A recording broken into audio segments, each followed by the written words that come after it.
오늘 우리가 읽은 이 사무엘하 14장은 압살롬이 그술에서 돌아온 이야기를 다루고 있습니다. 특별히 1절부터 20절까지의 이야기는 이 다윗과 이 드고아의 지혜로운 여자가 나눈 대화를 담고 있습니다. 이 대화가 중요한 것은 다윗이 압살롬을 다시 부르는데 어떤 도의적인 구실을 주기 때문입니다. 다윗은 압살롬에 대해서 서로 반대되는 감정을 가지고 있습니다. 한편으로 그는 아버지로서 아들에 대한 애정을 가지고 있죠. 하지만 다른 한편으로는 암논을 살해한 것에 대해 분노의 마음도 가지고 있습니다. 시간이 갈수록 다윗 개인의 감정, 곧 아들에 대한 그리움이 깊어집니다.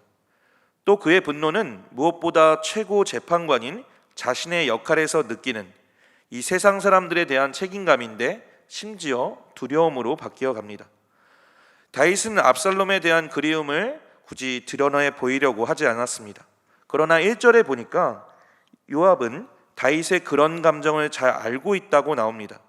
그래서 다윗이 이 감정들을 받아들이고 마음속 깊이 숨겨둔 그 원하는 것을 하도록 이 꾀를 내게 됩니다. 곧 압살롬을 집으로 돌아오게 하는 거죠.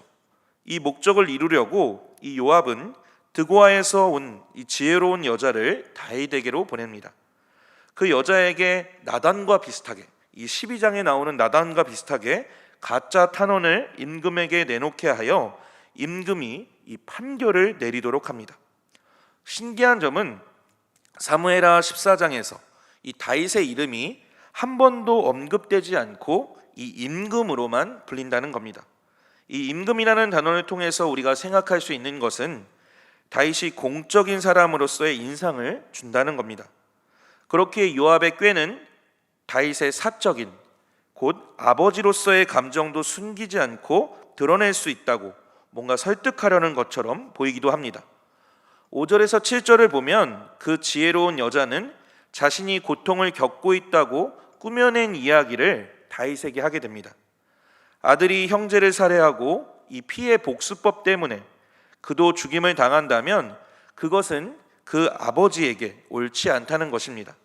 아들이 다 죽음으로써 아버지의 이름이 사라져 버릴 것이기 때문이라고 설명을 하게 됩니다. 다윗은 목적을 이루려 하는 이 지혜로운 여자가 뭔가 3번이나 되물을 때까지 이 이야기가 무엇에 대한 것인지를 곧바로 이해하지 못했습니다. 처음에 다윗은 여자를 되돌려 보냈고 개인적으로 그 사건을 처리하겠다라고 말합니다.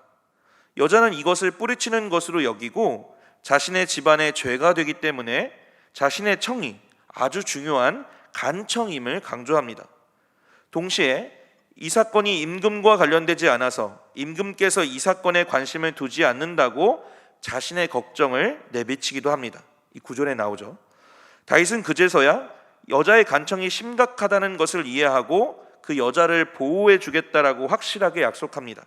그러나 여자가 새로이 주장을 하자 다윗은 그 아들이 가족에게 중요하기 때문에 그도 보호받아야 한다는 것으로 이해하게 됩니다. 또한 그 지혜로운 여자는 앞서 말한 것을 임금과 이스라엘 백성으로 관련시켜서 이야기합니다.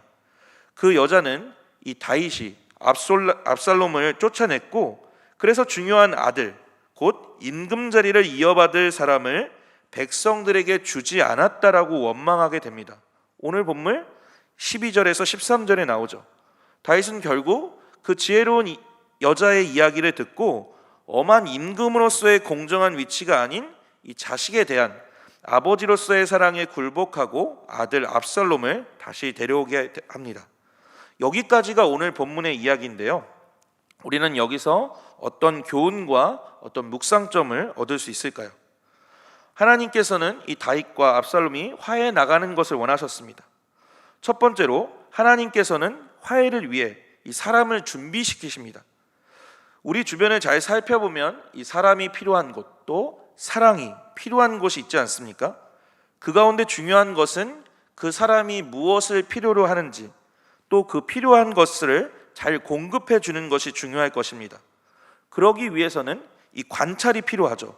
위로가 필요한 사람에게는 위로할 수 있는 방법이 필요한 것이고, 또 물질이 필요한 사람에게, 또 시간이 필요한 사람에게는 그에 걸맞는 이 물질과 또 그와 같은 시간이 필요할 것입니다. 오늘 본문에 보면 다윗의 마음을 알았던 이 다윗과 압살롬이 화해가 필요한 가운데 요압이 하는 행동은 이렇습니다. 다윗이 받아들이지 못하는 그 부분, 왜 형제들이 싸우고 이렇게 죽이게 되었는지 먼저는 그 상황을 직면할 수 있게 도와줍니다. 그래서 이 지혜로운 여인을 준비시키는 거죠. 여러분, 사람에게 있는 이 트라우마를 극복하는 방법 중에 한 방법은 어떤 직면하기라는 게 있습니다. 지금 요압은 당시의 심리적 상담 요법으로서 다윗이 직접 자신의 문제에 있어 이렇게 직면하게 어떤 도와주는 것을 볼 수 있습니다. 우리의 삶을 잘 들여다보면 다른 사람을 위로하고 또 돕는다라고 말하지만 거기에는 내 뜻과 내 유익과 내 생각만 가득할 때가 또 많이 있습니다. 그게 정말 그 사람을 위한 도움일까라고 생각을 우리가 해보게 되는 거죠.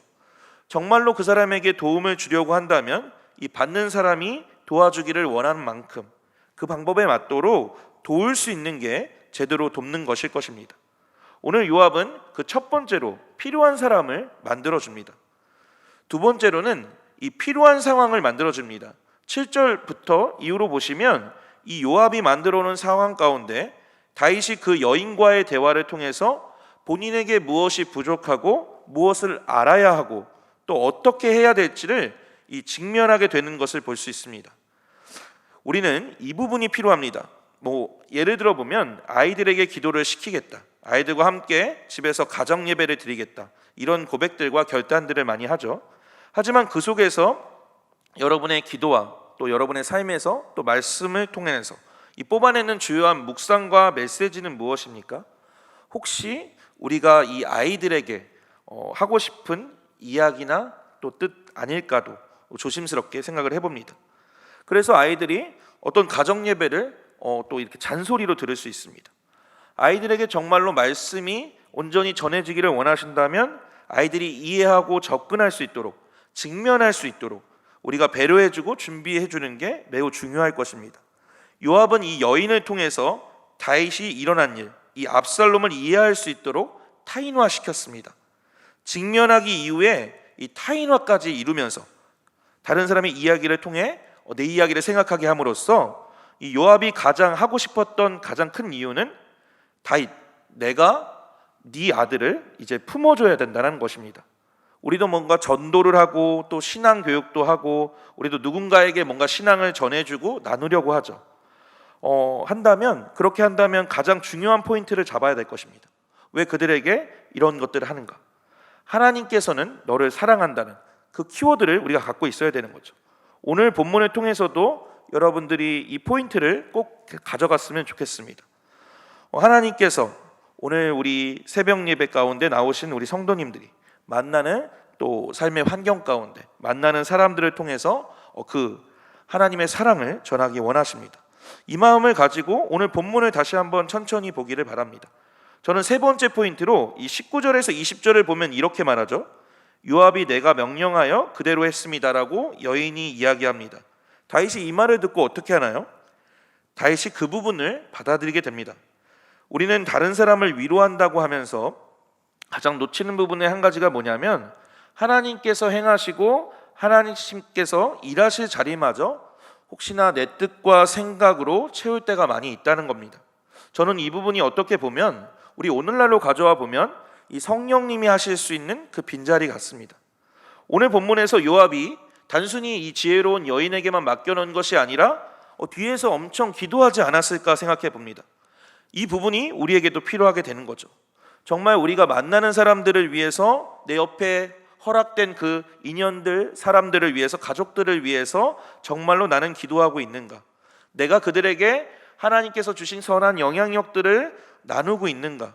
정말 하나님께 동행하면서 그것들을 그 사람을 통해서 하나님의 영광을 또 이렇게 이뤄나가기를 같이 기도하고 있는가를 우리는 돌아봐야 되는 거죠. 오늘 본문은 요압을 통해 그 부분을 이제 직면하라고 또 말씀하고 있는 거죠. 오늘 말씀을 다시 한번 정리해 보면요, 첫 번째, 요압은 여인을 통해 이 다윗이 직면하기를 원했습니다. 자신의 문제에 대해서 직면하기 원했고요. 두 번째로는 요압은 여인을 통해 다윗이 타인화하기에 자기 문제를 타인화해서 이 제대로 바라볼 수 있기를 원했습니다. 세 번째, 요압은 여인을 통해 이 다윗을 하나님께서 만져주시기를 원했습니다. 하나님이 일하시기를, 나는 단순히 기도하고 이 자리 가운데 최대한 열심을 다하지만 그 이후의 모든 과정은 하나님께서 열어주시기를, 하나님께서 일하여 주시기를, 행해 주시기를 기대했던 거죠. 그렇기에 이 여인의 말을 통해서, 요압의 의도를 가진 여인의 말을 통해서 이 다윗이 다시금 이 압살롬에 다시 불러들이게 되는 거죠. 우리는 이렇게 기대하고 또 기도하면서 또 사람들을 만날 준비를 해야 합니다. 오늘 연휴가 있죠. 혹시 어떤 약속이 있으시고 오늘의 일정이 어떻게 되시나요? 뭔가 오랜만에 친척을 만나시고 가족들을 만나시는 분들이 있을 거고 그럴 텐데, 우리가 생각해야 될 것은 그 많은 일정과 시간들 가운데 이 하나님의 자리는 얼마나 준비되어 있는가입니다. 만나는 사람들을 위해 우리는 얼마나 기도하고 또 그들을 축복하는 마음으로 우리가 또 만나는지, 그것들을 한번 돌아봤으면 좋겠습니다.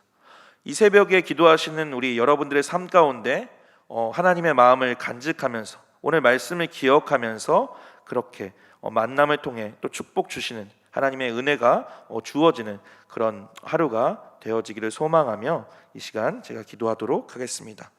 하나님, 오늘 하루를 허락해 주심에 감사드립니다. 오늘 만나게 되는 삶의 자리 가운데 하나님, 만나게 되는 사람들을 통하여서 하나님, 우리가 더욱 기도할 수 있는 자들 될 수 있도록 인도하여 주시고, 하나님께 받은 은혜들을 그들에게 잘 흘려보낼 수 있는 우리들 될 수 있도록 인도하여 주시옵소서. 우리의 가족과 또 우리 옆에 있는 인연들, 또 동료들, 하나님 그들을 위해서 더욱 기도할 수 있는 우리 될 수 있도록 인도하여 주셔서 하나님, 요압처럼 우리도 이 다윗을 돕는 자로, 섬기는 자로 살아갈 수 있도록 우리를 인도하여 주옵소서. 하나님, 우리 주변에 많은 이웃들을 주시고 또 가족들을 허락하여 주셨습니다. 우리 옆에 있는 우리 영혼들을 위해서 더욱 기도할 수 있는 우리 될 수 있도록 인도하여 주시고, 오늘 하루도 하나님과 동행하는 그 삶을 살아갈 수 있도록 우리를 인도하여 주옵소서. 이 모든 말씀 예수님의 이름으로 기도드립니다.